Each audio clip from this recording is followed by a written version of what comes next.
الحمد لله رب العالمين الذي هدانا لهذا وما كنا لنهتدي لولا أن هدانا الله. ബഹുമാനമുള്ള സത്യവിശ്വാസികളെ, അല്ലാഹു സുബ്ഹാനഹു വ തആലയെ ഭയപ്പെട്ടുകൊണ്ട് ജീവിക്കണമെന്ന് ഒരിക്കൽ കൂടി ഞാൻ എന്നെയും നിങ്ങളെയും ഓർമ്മപ്പെടുത്തുകയാണ്. ഒട്ടനവധി പ്രയാസങ്ങൾ, പരീക്ഷണങ്ങൾ ഏൽക്കേണ്ടി വന്നിട്ടുള്ള പ്രവാചകനാണ് മുഹമ്മദ് മുസ്തഫ സല്ലല്ലാഹു അലൈഹി വസല്ലം. പ്രത്യേകിച്ച് മക്കയിൽ സൂറത്തു ശർഹ്, അലം നശ്റഹ് ലക സദ്റക എന്ന സൂറത്ത് മക്കയിൽ അവതരിപ്പിക്കപ്പെട്ടതാണ്. പക്ഷേ അല്ലാഹു സുബ്ഹാനഹു വ തആല ഇതെല്ലാം പറഞ്ഞതിന് ശേഷം പ്രവാചകൻ സല്ലല്ലാഹു അലൈഹി വസല്ലമയോട് പറഞ്ഞു, ഫഇന്ന മഅൽ ഉസ്രി യുസ്റൻ ഇന്ന മഅൽ ഉസ്രി യുസ്റ.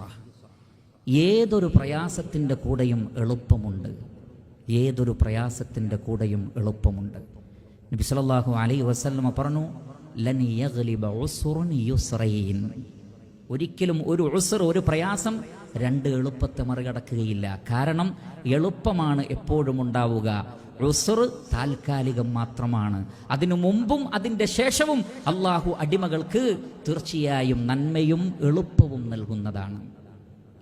അല്ലാഹു സുബ്ഹാനഹു വ തആല തൻ്റെ വാഗ്ദത്തം പൂർത്തീകരിക്കുകയും മക്കയിൽ വലിയ പ്രയാസങ്ങൾ അനുഭവിച്ചെങ്കിലും അവസാനം ഇന്നാ ഫതഹ്നാ ലക ഫത്ഹൻ മുബീന, ഏറ്റവും വ്യക്തമായ വിജയം താങ്കൾക്കിതാ നൽകിയിരിക്കുന്നു എന്ന് പറഞ്ഞുകൊണ്ട് സൗദി അറേബ്യയും പരിസര പ്രദേശങ്ങളും അടക്കമുള്ള രാഷ്ട്രങ്ങളുടെ നേതാവായി കൊണ്ടാണ് മുഹമ്മദ് മുസ്തഫ സല്ലല്ലാഹു അലൈഹി വസല്ലമ ഈ ലോകത്തോട് വിട പറഞ്ഞത്. നമുക്കുമുള്ള പാഠം അതാണ്.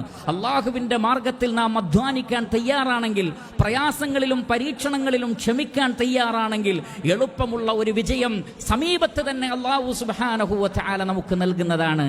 അതുകൊണ്ട് പ്രവാചകനോട് അല്ലാഹു സുബ്ഹാനഹു വ തആല പറഞ്ഞു, ഫഇദാ ഫറഗ്ത ഫൻസബ് വഇലാ റബ്ബിക ഫർഗബ്. താങ്കൾ അതുകൊണ്ട് കർമ്മനിരതനായിരിക്കുക. ദുനിയാവിൻ്റെ ഒരു കാര്യം ചെയ്തു കഴിഞ്ഞാൽ ഉടനെ ഇബാദത്തിലേക്ക് മുഴുകുക. ഇബാദത്ത് ചെയ്തു കഴിഞ്ഞാൽ റഹ്മാനായ റബ്ബിനോട് താങ്കൾ പ്രാർത്ഥിക്കുക.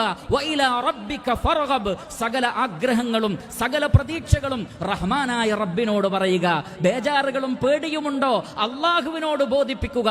അങ്ങനെ ആ ഏകനായ അല്ലാഹു സുബ്ഹാനഹു വ തആലയെ അവലംബിച്ചുകൊണ്ട്, അവനോട് പ്രാർത്ഥിച്ചുകൊണ്ട്, അവൻ ഇബാദത്തുകൾ ചെയ്തുകൊണ്ട്, അവൻ ഏൽപ്പിച്ച റിസാലത്തിനെ പൂർത്തീകരിച്ചുകൊണ്ട് താങ്കൾ മുന്നോട്ട് പോവുക. അങ്ങനെയുള്ള പ്രവാചകനാണ് പ്രിയപ്പെട്ട സഹോദരങ്ങളെ മുഹമ്മദ് മുസ്തഫ സല്ലല്ലാഹു അലൈഹി വസല്ലം. ആ പ്രവാചകനെ അല്ലാഹു സുബ്ഹാനഹു വ തആല നമുക്ക് നൽകി എന്നതിൽ നാം സന്തോഷിക്കണം. അതേതെങ്കിലും ദിവസത്തിൽ ഒതുങ്ങിപ്പോവാൻ പാടില്ല, ഏതെങ്കിലും മാസത്തിലും ഒതുങ്ങിപ്പോവാൻ പാടില്ല.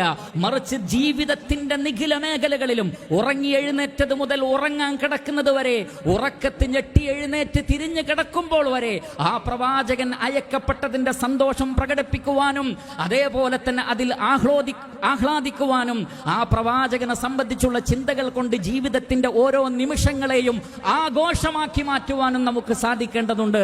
ലഖദ് കാന ലക്കും ഫീ റസൂലില്ലാഹി ഉസ്വത്തുൻ ഹസന ലിമൻ കാന യർജുല്ലാഹ വൽ യൗമൽ ആഖിറ വദക്കറല്ലാഹ കസീറാ.